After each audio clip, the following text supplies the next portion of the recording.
Welcome to the Logic and Quantitative Reasoning Podcast. I'm your host, Dr. Russell Hamadi. I'm an associate professor of philosophy at Houston Baptist University and one of the designers of this course. Wherever you are, if you're driving or doing dishes or laundry or unwinding after a long day at work, I hope you're having a great day. If you've taken my advice from last week about practicing every day, you're probably listening to this podcast early on in the 6th week.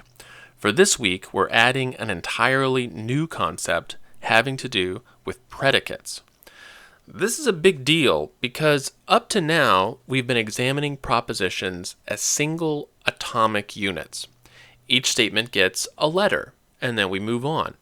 However, there are some awkward issues with that kind of simplicity. Primarily, we have no way to open up the proposition and examine its meaning. So think about propositions as our Lego bricks. So if you're building a Lego structure, you have your basic bricks, but those bricks themselves are not made up of other bricks. So once you've just holding a stack of bricks in your hand, you can't then turn around and make those bricks smaller or divide them up into something else.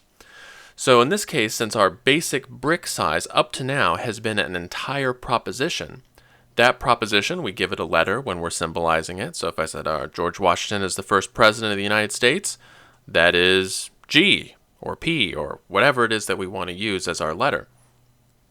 But we don't have a way to go then look at inside the proposition itself to find other layers of meaning. So let me show you how this could be a problem. Let's say we had an argument like this. So premise number 1, if anything is a dog, then it's also a mammal. Okay, if anything is a dog, then it's also a mammal. True, right? Number 2, premise 2, Fido is a dog. Okay, easy enough. And so then the conclusion would be, therefore, Fido is a mammal. Okay, if anything is a dog, then it's also a mammal. And Fido is a dog, therefore, Fido is a mammal. Now, obviously, this is valid. Just thinking about the ideas presented in here, if those premises are true, that if anything is a dog, then it's also a mammal, and Fido is a dog, then there's no way for Fido to be anything other than a mammal. But how, using the methods that we have now, how could we symbolize an argument like this? Up to this point, we have no way to do it. It would be something like, if D, then M, right? If something is a dog, then something is a mammal, right? If D, then M. F, Fido is a dog, therefore Z, maybe? I don't know. None of the letters are in common. There's no connecting points where we can run a modus ponens or a modus tollens or disjunctive syllogism or run De Morgan's rule. There's nothing, right? Because each one of these elements is unique. And the main problem that we have here is this idea of anything. If anything is a dog, and then Fido would count as one of the members of the set of anything, right? So since Fido is part of the anything, right, then he is a dog, then he's also a mammal. Well, how are we going to symbolize this? How are we going to be able to get this idea across of anything? Right? You could see this in another way too. So I'm a relatively tall person. I'm about 6'3" or 6'4", depending on what day it is and what shoes I'm wearing. And I have other colleagues that are quite tall as well. So how do we get across this idea that we're both tall? Doesn't say, like we could say Dr. Hamadi is tall. We'll symbolize that as H. And then one of my colleagues, Dr. Garbarino, he's also tall. And so we could symbolize Dr. Garbarino as tall with a G. So we've got H and G. Hamadi is tall, Garbarino is tall. And that's fine, but how do we get across this idea that both of us share something in common? This concept, this property, this category, we both fit into this category of being tall. How do we do that? There doesn't seem to be a way to do it using the tools that we've learned so far. So we need to somehow open up the proposition and symbolize, formalize this idea of one thing being a member of something else. Fido being a member of the group of dogs, or me and Dr. Garbarino both together being a member of this group of tall people or tall things.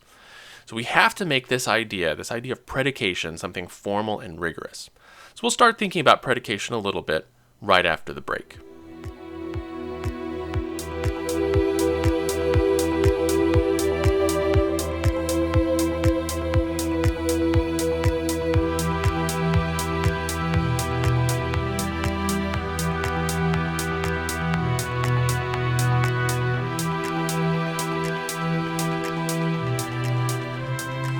Welcome back. First, the thing that we need to consider when we're thinking about predication, predication focuses on this idea of is. When we say Fido is a dog, we're using predication. And this becomes clear when we think of the other common way to use the word is, and that is when we're referring to identity. So, I hate to spoil the series for you all. If you've never heard of Batman, you might want to fast forward just a bit. Okay, you're still here. You've been warned. Spoiler alert. Batman is Bruce Wayne. Dun dun dun. Shock. Okay, Batman is Bruce Wayne. Now, when we say Batman is Bruce Wayne, we're using the kind of is of identity. Batman equals Bruce Wayne. Whenever we're talking about Batman, if we say, Batman has green eyes. Guess what's true about Bruce Wayne? He has green eyes. Batman dresses up in a suit with a mask on and fights crime as a vigilante. Guess what's true about Bruce Wayne? He also dresses up in a mask and fights crime as a vigilante. If we said something about Bruce Wayne, say that he's very rich, guess what's true about Batman? He's also very rich. Right? With the is of identity, everything that's true about one is true about the other because they're the same thing. That kind of is identity. Predication is a different use of the word is. For predication, we mean to say that one thing belongs to another thing. It's part of the group that's the other thing. It participates in the other thing. So if we're talking about, say, Fido being a dog, we're not saying that it's true that for everything true about Fido, it's also true of dog. And for everything that's true of dog, it's also true of Fido. That would be ridiculous. Right? I mean, think about it for a minute. So Fido might say be a brown dog. Well, that doesn't mean that all dogs then are brown, right? Some dogs are white or gray or black or have spots on them and, any number of different things. We could say, Fido, for example, has a particular breed of dog. He's a Cocker Spaniel. Well, that doesn't mean that all dogs are Cocker Spaniels, right? Fido isn't the same thing as dog. Fido is a particular dog, one of the many dogs, all of which are different.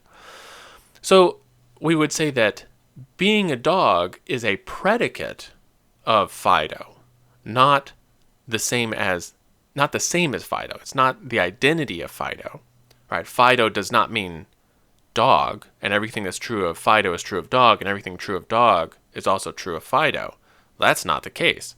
Instead, it's Fido participates in the idea of dog, is connected to, belongs to, is one of, is part of the category of. If you had a collection of dogs, Fido could be in that collection, and so on. There's lots of different ways of expressing this idea of predication.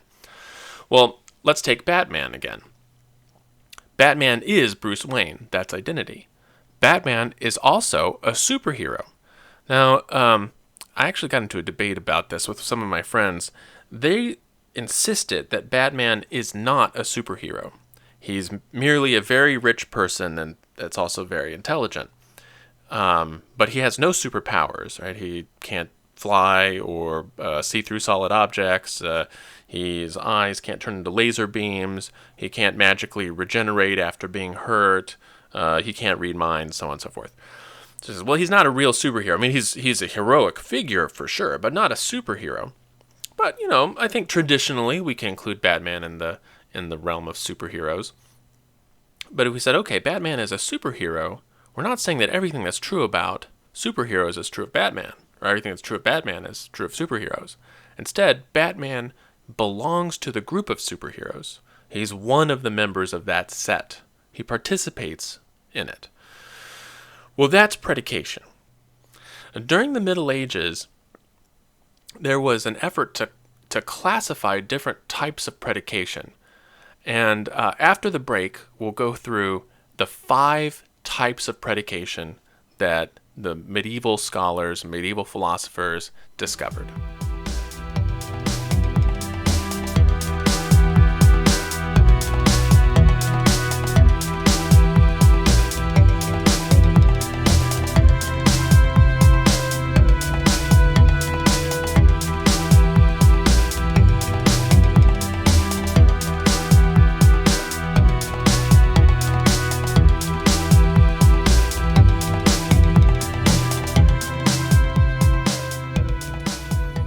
All right, let's think about those 5 types of predication.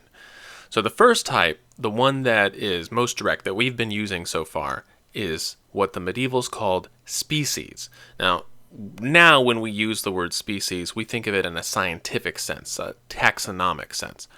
That's not quite what they meant. They meant what kind of thing this is. So if I said Fido is a dog, I'm talking about the species of Fido. What is Fido, right? Is Fido a name? Is Fido a person? Is Fido, the park across the street? No, Fido is a dog. This is the kind of thing he is, right? If I talk about Batman and I say, well, he's a human being, well, that's his species. If I'm talking about my thinking of the stuff in front of me on my desk. If I'm thinking about my mouse, I say, well, my mouse is a computer peripheral. That's the kind of thing it is. Or in this case, the mouse in front of me is a mouse, or a computer mouse. That's its species. So species is whatever the thing is. All right, well, let's zoom out a little bit. Maybe I'm not talking about what the thing is, but I'm talking about a larger category that it's a part of.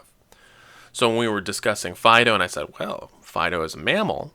Well, now I'm not talking about what Fido is specifically, but what larger group is he a part of?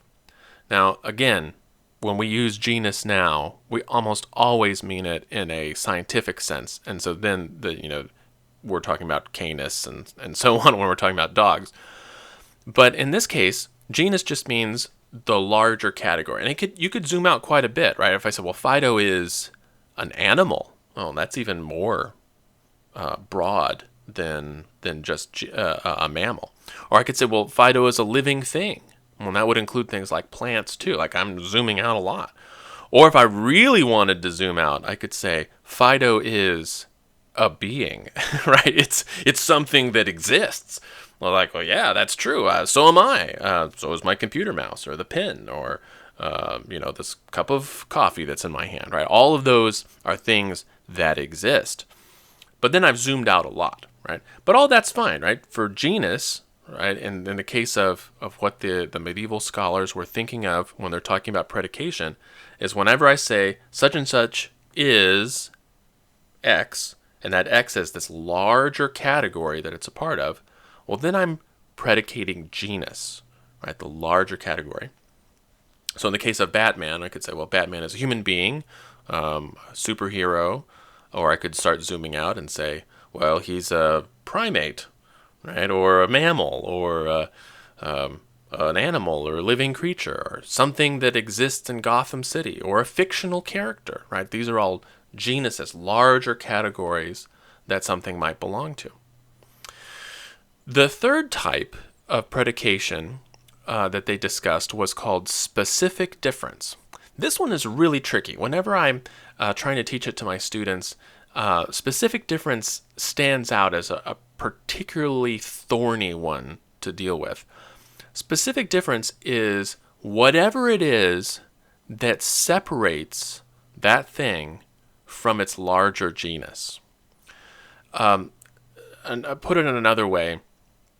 If we're talking in English, one way to express this in English is to say, unlike other blank, this one is X, right? So let's say I wanted to define Cocker Spaniels.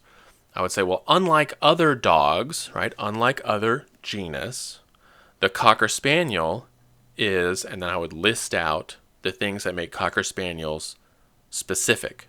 what makes them different from the other dogs. Right? Or if I was, say, talking about Batman, right, I could say, well, unlike other superheroes, Batman has no superpowers. He only has his intelligence and his wealth. I was like, oh, interesting, right? Now, it's not perfect in this case, because Iron Man also has the only superpower being his intelligence and his wealth. But you get the basic idea. We're saying what it is that makes that species different from its genus. What makes that particular thing specific and not just any other member of its larger group. You could say this in lots of other ways too. So you could say, unlike other triangles, an equilateral triangle has sides of equal length. And that would, by doing that, you could give the specific difference for an equilateral triangle. Unlike other genus, right, this particular thing has this property, that specific difference. It's an interesting one, right? Something that you could practice, I think, looking around the room and saying, unlike other doorknobs, this one, or unlike other tables, this one, and so on. The fourth type of predication that the medievals considered was one called property. And what a property was, this was kind of tricky as well.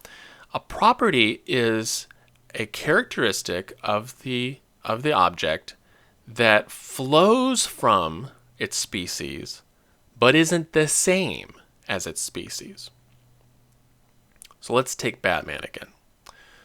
Batman has opposable thumbs, right? And that it's not that by having opposable thumbs that makes him Batman, right? It's not that, but that being a human being, having opposable thumbs flows out of being a human being. It's part of being a human being. So Batman, being a human, is also going to have opposable thumbs. You could say the same thing about him being rational, right? Being rational doesn't make him Batman, or it doesn't even make him human, right? You could imagine, say, rational aliens, or if we were really doing science fiction, rational computer programs, rational whatever. But being a human, well, being rational flows out of being human, right? It's connected to being human. It's going to happen. It's a property. You're going to have it as a result of being in that species, but it's not the same as like defining who you are. That's property. The last one, I think, has the funniest name. The fifth type of predication is a predicate of accident. So accident, usually you think of in English, an accident is something that happens by mistake. Oops, that was an accident. Well, not in this case. In logic, accident means something that's optional. It could be there or not. So, for example, the microphone that I'm using to record this is blue. So if I said the microphone is blue, that's predication. Remember, I'm not saying that I'm speaking into blueness, right? That the microphone and the blue are the same thing, right? There's no identity. This is predication. But it being blue doesn't make it a microphone. It's not part of a larger group that, zooming out, right? It's not a genus, right? It's not like, oh yes, the microphone is a part of the collection of blue things. Well, no, it's part of the collection of electronic devices, and then that's part of, other larger groups. It's not the thing. Being blue doesn't make it different from all the other electronic devices, right? Nor is being blue something that flows out of it being a microphone. It's instead something that's optional. It could have been blue. It could be black. It could be yellow. It could be orange. It could be rainbow colored. It could be translucent, right? These are all things that are optional. Could be there, could not. Those we call accidents. So these are the 5 predicables. You've got species, genus, specific difference, property, and accident. Just a way for you to start thinking of when I say such and such is that, right? Fido is a dog. What am I really saying? Well, I think in this case, I'm talking about species. Well, that's all for today. I will see you all next week. Have a great time practicing. This week, above all others, practice, practice, practice. Next week, we'll start talking about scientific reasoning, give our heads a little bit of a break from all of this weighty proofs. Anyway, until then.